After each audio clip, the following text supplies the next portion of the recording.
Hello, my dear students. As we are studying chapter 4, structure of atom, so अब मुझे discuss करना है the model of bore. Okay, so bore ने जो Niels Bohr ने model दिया, उन्होंने बताया कि जो रदरफोर्ड ने बात की उसको करेक्ट करा. उन्होंने कहा कि हाँ, जो इलेक्ट्रॉन है वो रिवॉल्व करता है, ये प्रोटॉन, ये न्यूक्लियस है, न्यूक्लियस के आसपास रदरफोर्ड ने बोला कि इलेक्ट्रॉन हमारे घूम रहे हैं. ठीक है, एक्चुअली रदरफोर्ड जी की क्या कमी हो गई थी, उन्होंने क्या बोला था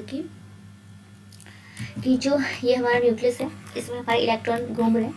इन्होंने हमारे इलेक्ट्रॉन को, मतलब जो एटम जो था उसको कंपैरिजन कर दिया था सोलर सिस्टम से. सोलर सिस्टम को उन्होंने ऐसे कंपैरिजन करके बता दिया था. उन्होंने बोला जैसे कि हमारा ये सन है, सन के आसपास प्लैनेट चक्कर लगा रहे हैं. ठीक है, जैसे प्लैनेट चक्कर लगा रहे हैं सन के आसपास, तो ऐसे ही उन्होंने बोला कि ऐसे ही एटम है, एटम में न्यूक्लियस है, न्यूक्लियस के आसपास इलेक्ट्रॉन कर रहे हैं. बट ये बिल्कुल सरासर गलत है. दोनों मॉडल कंपेयर करना, सबसे बड़ी बात ये गलती थी क्योंकि सोलर सिस्टम एक अलग कंसेप्ट है और एक एटम एक अलग कॉन्सेप्ट है, जो कि आप हायर स्टडीज में समझोगे कि. और फिर यहाँ पे जब पहली बात है कि यहाँ पे पॉजिटिव चार्ज और नेगेटिव चार्ज है इनकी, तो ये नेगेटिव चार्ज इलेक्ट्रॉन और ये प्रोटॉन में पॉजिटिव चार्ज है, इनमें एक अट्रैक्शन हो रहा है ड्यू टू दैट चार्ज, है ना. और फिर तो आप वहाँ पे इसे कंपेरिजन नहीं कर सकते. ये उनका काफ़ी गलत हो गया. अब उसको समझाने के लिए हमारे बोर आए, उन्होंने बताया कि जो एक ये जो इलेक्ट्रॉन जहाँ पे घूम रहा है, जिसको उसे बोलते हैं ऑर्बिट, तो जहाँ पे घूम रहा है एक स्पेशल ऑर्बिट है, एक स्पेशल जगह है जो कि डिस्क्रिट है, मतलब जो कि फिक्स है. अगर कोई भी यहाँ पे घूम रहा है किसी ऑर्बिट में, उसको अपने ऑर्बिट में घूम रहा है, तो ऐसा नहीं होगा कि वो कभी थक जाए, मतलब एक्सेलरेट करेगा और वो न्यूक्लियस में आकर टकरा जाएगा, ऐसा कभी नहीं होगा. अगर वो इस जगह पे घूम रहा है तो इसका जो एनर्जी वो फिक्स रहेगी, वो कुछ नहीं होगा, उसको एनर्जी को एक्सेलरेट नहीं करेगा. ये बोला कि जब रिवॉल्व करे एक पर्टिकुलर ऑर्बिट में, तो इलेक्ट्रॉन कोई एनर्जी रेडिएट नहीं करेगी जो कि उसकी एनर्जी कम हो और वो आके न्यूक्लियस में जाके कम आ जाए और टकरा जाए और फिर एटम में एग्जिस्ट ना करे, ऐसा नहीं होगा. अगर कोई इलेक्ट्रॉन एक पर्टिकुलर ऑर्बिट पे घूम रहा है तो वहीं पर ही घूमता रहेगा, उससे कोई फर्क नहीं पड़ेगा, उसकी एनर्जी वहीं पे सेम रहेगी, कांस्टेंट रहेगी. तो इसलिए इसको बोला गया एनर्जी लेवल्स. मतलब कि अगर ये न्यूक्लियस है और इसके आसपास इसमें पॉजिटिव चार्ज प्रोटॉन है, इसके इलेक्ट्रॉन जब इसके चक्कर लगा रहा है तो वो इस फिक्स जिस ऑर्बिट में लगा रहा है, तो उस ऑर्बिट में इसकी जो एनर्जी है वो फिक्स ही रहेगी, कोई इसकी एनर्जी रेडिएट नहीं होगी. और फिर ऐसे जब एनर्जी उसकी फिक्स है, रेडिएट नहीं हो रही, तो कभी भी ऐसा नहीं होगा कि वो न्यूक्लियस जाकर टकरा रहा है और ऐसे एटम का डिस्ट्रक्शन होता है, ऐसा कभी नहीं होगा. तो बस ये इन्होंने करेक्ट करके समझा दिया. जब उन्होंने ये बात बताई तो उन्होंने बोला कि अब समझ लो भाई क्या होता है इसमें, कि जो हमारा ये पहले जो ऑर्बिट में जहाँ पे इलेक्ट्रॉन घूम रहे हैं, तो पहला ऑर्बिट को हमने बोलते हैं के, दूसरे ऑर्बिट को हम नाम देते हैं एल, तीसरे को डालते हैं एम, और ऐसे बहुत सारे इनफाइनाइट होते हैं, इनफाइनाइट ऑर्बिट्स होते हैं. ठीक है, जहाँ पे कि इलेक्ट्रॉन घूम रहे हैं. तो अब ऐसा समझ लो कि जो आपका फर्स्ट ऑर्बिट जिसमें जो कि हमारा, जिसको हमने के नाम दिया फर्स्ट ऑर्बिट है, जिसको हमने एल नाम दिया टू सेकेंड ऑर्बिट है, जिसको हमने एम नाम दिया उसको थर्ड ऑर्बिट है, और जिसको एन नाम दिया फोर्थ ऑर्बिट है. तो इसका फॉर्मूला उन्होंने बताया कि 2n² भी फॉर्मूला याद रखो. एन को हम ऑर्बिट के नंबर के हिसाब से, फर्स्ट ऑर्बिट है तो 1 डालेंगे, सेकेंड ऑर्बिट होगा तो एन को 2 डालेंगे, थर्ड ऑर्बिट होगा तो एन को 3 डालेंगे, फोर्थ ऑर्बिट होगा तो 4 डालेंगे, 5 होगा तो ऐसे करके बोला. और फॉर्मूला है 2n². देखो क्या इसका मतलब. हमने यहाँ देखा कि जो ये इलेक्ट्रॉन चक्कर लगा रहा है और जिस ऑर्बिट में लगा रहा है वो फिक्स है. तो यहाँ पर उन्होंने बताया कि जो ऑर्बिट है उसकी एनर्जी फिक्स है, जिसमें ये घूम रहे हैं इलेक्ट्रॉन. अगर फर्स्ट ऑर्बिट में घूम रहे, सेकेंड ऑर्बिट में घूम रहे, थर्ड ऑर्बिट में घूम रहे, तो बताया कि मैक्सिमम जो इलेक्ट्रॉन है, जो फॉर्मूला बताया उसमें बताया कि मैक्सिमम जो इलेक्ट्रॉन है किसी ऑर्बिट में कितने घूम सकते हैं. फर्स्ट ऑर्बिट में मैक्सिमम कितने इलेक्ट्रॉन घूम सकते हैं, सेकेंड ऑर्बिट में मैक्सिमम कितने इलेक्ट्रॉन, थर्ड ऑर्बिट में कितने, उसका पता लगाने के लिए उन्होंने फॉर्मूला बताया 2n². अगर मैं फर्स्ट ऑर्बिट की बात करूँ तो उसको हम बोलते हैं के. आपके एग्जाम में पूछ लेते हैं कि बताओ कि के शेल में कितने इलेक्ट्रॉन घूम रहे हैं, तो आपको पता होना चाहिए के को उसने फर्स्ट ऑर्बिट बोला है, एल को उन्होंने क्या बोला है, सेकेंड ऑर्बिट बोला है. ठीक है, अब देखो के लिए हम निकालते हैं, बाकी तुम खुद निकालना. ठीक है, के को उससे पूछा कि बताओ के में कितने इलेक्ट्रॉन घूम रहे हैं, तो के मतलब एन कितना है इसका 1. फॉर्मूला में पता है 2n². 2n² मतलब एन कितना डालना है हमें, एन स्क्वायर में एन डालना है 1, तो मतलब यहाँ पे के लिए एन कितना हो गया 1, 1 का स्क्वायर मतलब 2 इंटू 1 इंटू 1 कितना आ गया 2।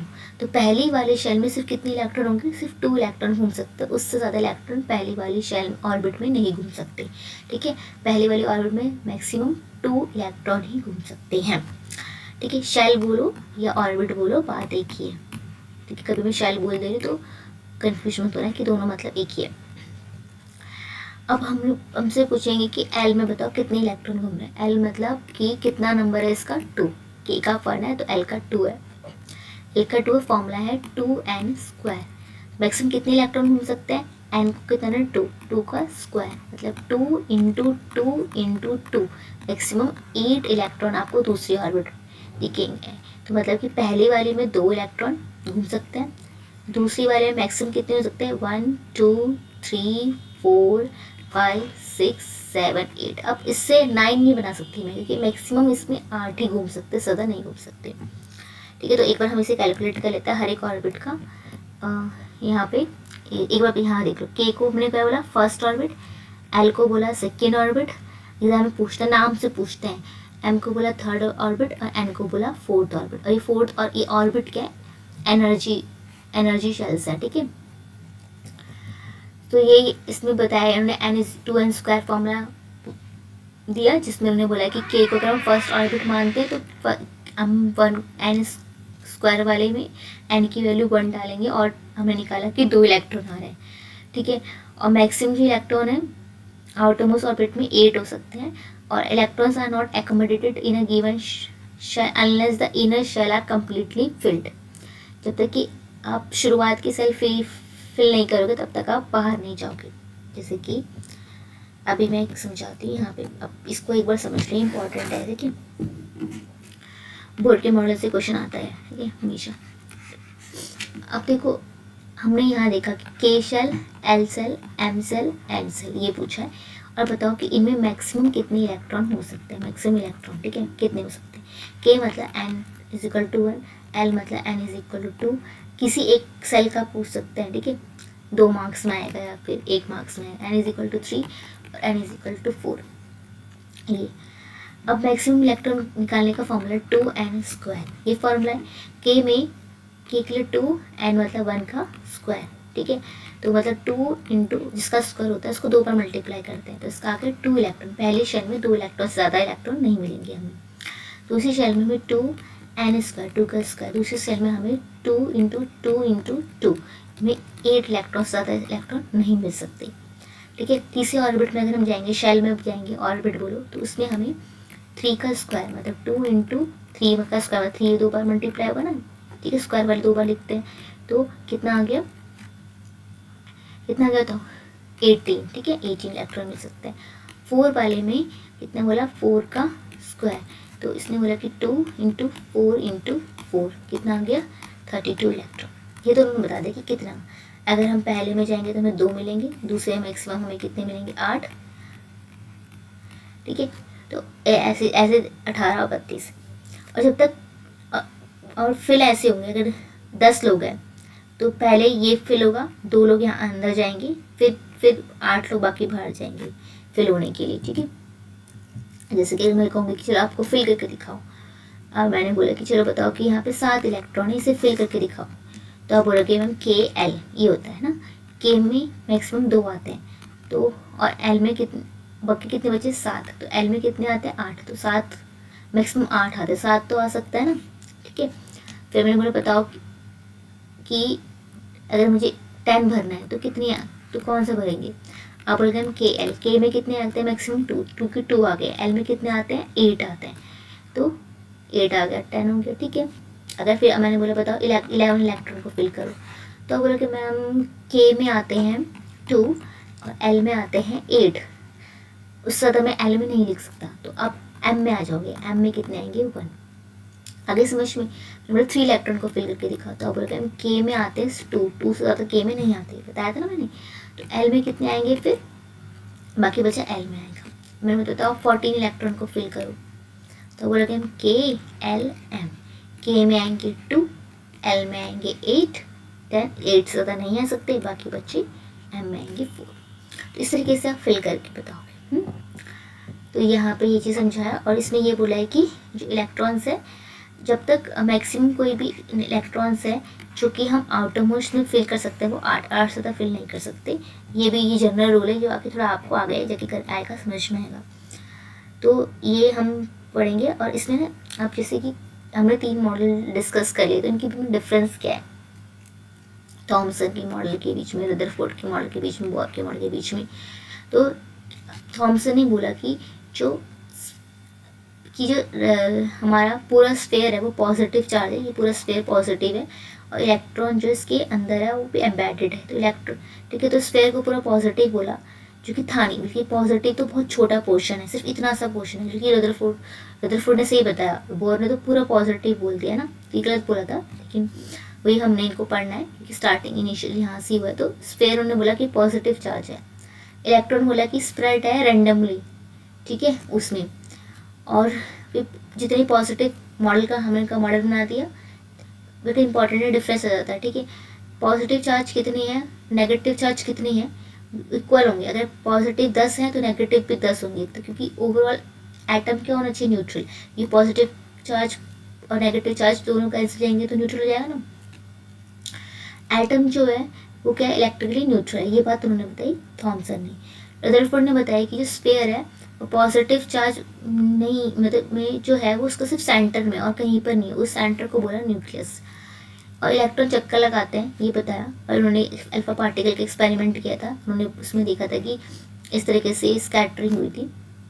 फिर उन्होंने जो न्यूक्लियस है वो बहुत ही कम है एटम के साइज के, मतलब कि 10⁻⁵ टाइम्स छोटा है, स्मॉल है, ठीक है, एटम से न्यूक्लियस जो है।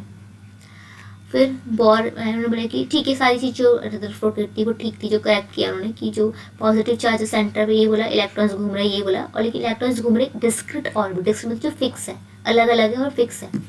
और वो फिक्स और डिस्क्रिट ऑर्बिट क्या आते हैं, KLMN ऑर्बिट बोलो या शेल बोलो, बात एक ही है ना।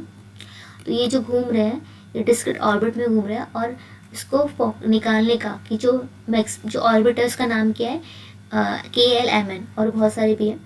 और एन की जो वैल्यू 1 2 3 4, के की वैल्यू 1 हो गई, एल की 2, एम की 3, एन की 4, ऐसे बोला, ऐसे बहुत सारे हैं।